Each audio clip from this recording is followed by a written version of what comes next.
I'd like to call the Committee on House Administration to order.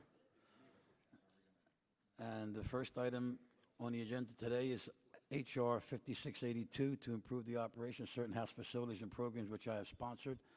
This bill would make permanent a temporary provision allowing the active duty armed forces personnel working in House office buildings as congressional liaisons to become a member of the House staff gym.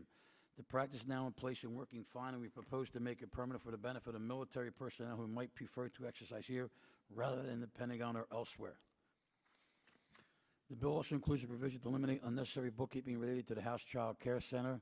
The account currently supporting the center is not a revolving fund, meaning that at the end of the year, the accountants must seek approval and work for the Treasury to transfer unspent balances forward to the next year. Converting the account to a true revolving fund will save the House and Treasury staff time better spent elsewhere. The changes will have no effect on the center staff, the parents, or the children. Finally, the bill includes two technical corrections. I know of no controversy, and I urge an aye vote. I now recognize our new ranking member, Mr. Harper, for any statement that he'd like to make. Thank you, Mr. Chairman. I am pleased to support this resolution providing for administrative provisions affecting the House. This resolution authorizes military liaisons to have access to the House Staff Fitness Center. Given the sacrifice demonstrated by our armed forces each and every day, this seems a minor privilege to grant to such vital and well-deserving members of our society and our families. This resolution also establishes a revolving fund for the House Child Care Center and codifies certain practices related to the CAO's allocation, care, and repair of furniture for use in the House of Representatives. These are all sensible and appropriate changes, Mr. Chairman, and I urge my colleagues to support them. Thank you. I thank the gentleman. Any other comments? Chair now lays before the committee Bill H.R. 5682 to improve the operation of certain facilities and programs in the House of Representatives and for other purposes, which is before the members. Without objection, the bill will be considered as read and open to amendment any time. Is there any debate? Any amendments? Hearing none, if there are no amendments, I move to order H.R. 5682 reported favorably to the House. The questions on the motion. All those in favor signify by saying aye. Aye. Any opposed? No. The ayes have it, and the bill was ordered reportedly favorably to the House. The next bill is H.R. 5681, which I have sponsored to improve certain administrative operations of the Library of Congress. The first section of the bill authorizes the Library of Congress to dispose of surplus or obsolete property through interagency transfers, trade, sales, and other appropriate methods. The proceeds from these transactions will be made available to the library to acquire similar but modernized items to replace property that was sold, transferred, or traded. Section 2 clarifies that the library may use any available funds to pay for student loan benefits for employees regardless of the source of their salaries within the library. Funds for student loan repayments for all employees of all library service units will now be drawn from the same fund, making repayment easier to administer and more accessible to employees. The last section makes it available certain unobligated balances of expired appropriations to the library for credit to the Employees' Compensation Fund beginning in the fiscal year 2011. The chair now would like to recognize Mr. Harper for any opening statement. Thank you, Mr. Chairman. This is a common sense bill to improve the administrative operations at the Library of Congress, and I'm pleased to support it. This bill authorizes the Librarian of Congress to dispose of surplus or obsolete personal property and use the proceeds to purchase similar replacement property. At a time when Americans want their government to demonstrate fiscal responsibility, this is a prudent change. The bill improves the administration of the library's student loan repayment program by authorizing use of the general salaries and expenses account for this purpose. This sensible change will permit the library to centrally administer the program and achieve efficiencies in its operation. Finally, this bill will help the library streamline the process for submitting required payments for workers' compensation claims by authorizing the library to use expired appropriations for such payments.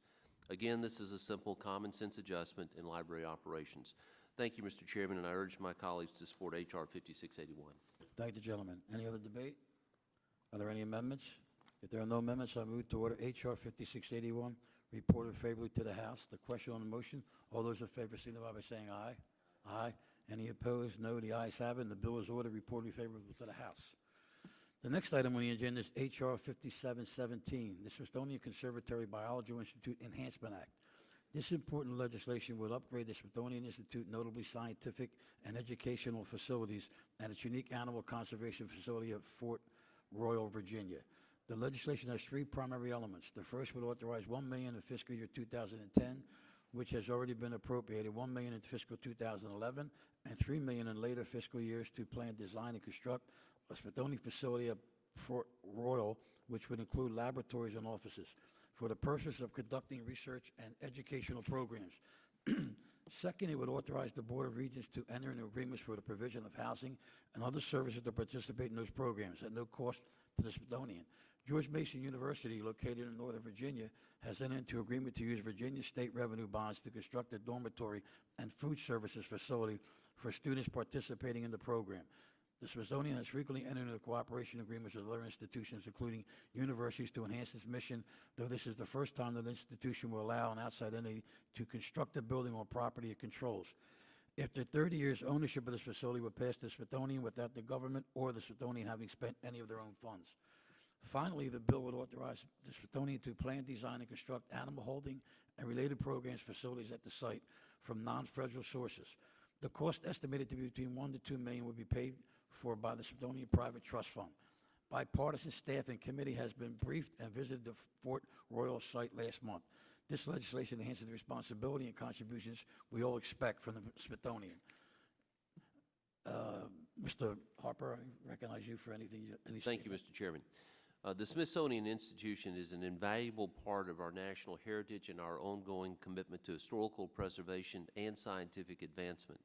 I am pleased to discuss this legislation sponsored by the congressional members of the Smithsonian Board of Regents, which will help further the institution's founding mission to support and increase the diffusion of knowledge.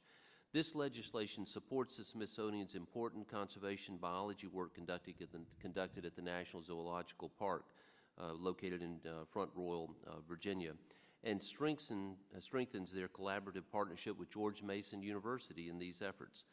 The planned renovation and construction, which leverages a modest federal investment with significant non-federal funds, will enhance the education and professional training programs currently underway. I am pleased to support this bill, which helps the Smithsonian maintain its well-deserved international reputation for excellence in scientific discovery and advancement, and its continued commitment to the environment we must steward.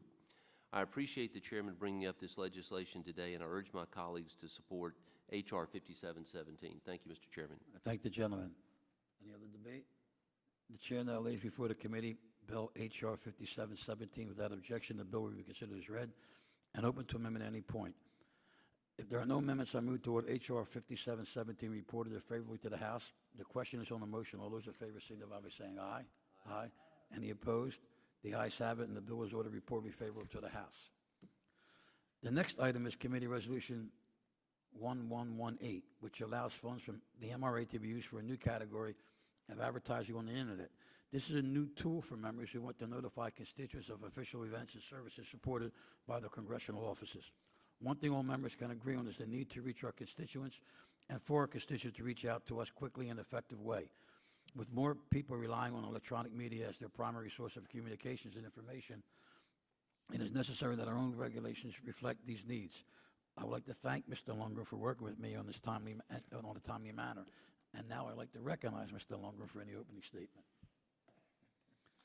Thank you, Mr. Chairman. I apologize for being late. I was at another hearing, and I am sorry. No disrespect meant to you or my colleagues. As I understand, we're talking about the Franking Commission issue right here, yes. And I would like to say that I appreciate you adding this important issue to our agenda. The Franking Commission is very important. A lot of people are not aware of it, but it's important to the House because the Commission does review the primary way that all members communicate with their constituents. Having said that, I'd like to take a brief moment to discuss the longstanding request before this committee to update the existing advertising regulations. As our constituents become increasingly reliant on various sources of information, we are trying to update ourselves in terms of being able to respond to them. It is critical that this committee allow members to utilize new and emerging technologies that will help them communicate more effectively with their constituents. Unfortunately, the rules in the past have allowed only limited use of this advertising and prohibited members from taking full advantage of new media tools. So that is why I very much appreciate the fact that our staffs have worked together on this to draft these new regulations that I hope will be approved here today. I do appreciate your time and the time of all of our colleagues and our staff for considering this pending request to help members communicate more efficiently and effectively with their constituents. So I would urge adoption of the resolution. Thank the gentleman. Is there any other debate? Are there any other, any amendments? If there are, yes. Mr. Chairman, if I could, I'd like to clarify for the record that we have agreement on both sides that these regulations will apply to all advertisements, including online advertisements, and that the staffs will work together to reconcile any ambiguities or inconsistencies with regard to how these new standards are applied, including the committee handbook. Yes, without a problem, without objection. If there are no amendments to questions or agreeing to the committee resolution, all those in favor signify by saying aye. Aye. Aye. Any opposed? The ayes have it, and the committee resolution is agreed to without objection. A motion to reconsider is laid upon the table. The next item is Committee Resolution 1119. In October 2010, the committee, with the help of the Chief Administrative Officer and the Office of the Inspector General, developed a new set of vouchers documentation standards for processing payments from the Members' Representation Allowance. They were designed to address the needs to safeguard House accounts from fraudulent activities by adding stronger financial controls and greater transparency. In the past few months, the committee has heard from members about how we can retain the financial accountability brought by the standards, but make adjustments so that members can better address the needs of their staff and their constituents. In developing these revisions, which are incorporated in the committee resolution before us, I have worked with my friends of the minority as well as the Office of the Chief Administrative Officer, the Inspector General, the House Chiefs of Staff Associations, the Committee and Leadership Managers Association, and the Professional Administrative Managers Association. I would like to thank them all for their input. In addition, I would also like to ask Mr. Longworth's assistance in properly educating members' offices about these changes in order to make their implication as effective as possible. And I now would like to recognize Mr. Longworth for an opening statement. Thank you very much, Mr. Chairman. Our voucher documentation standards have needed adjustment. I'm very pleased to support this effort. Additionally, I am appreciative of the fact that our staffs did work together so well to address some of the substantial concern raised by members and their staff. It seems to me that if we have our documentation in conformity with that required by the IRS, that ought to be sufficient rather than going beyond that. It's my understanding the changes we're making have been reviewed by the House Chief of Staff Association and that they are in agreement with the proposed modifications. I think that's important because they're the ones that have to actually deal with it on a day-to-day basis, and in some ways, without this adjustment, we were actually imposing an obligation that really didn't add to security or an ability to justify appropriately expenditures, but rather made it even more difficult to apply that.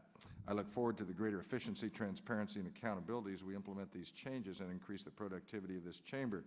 The changes will continue to help us and our staffs to carry out our official duties as members of Congress, but they will do so by striking an important balance between ensuring member accountability without creating, as I say, the overly burdensome and bureaucratic process.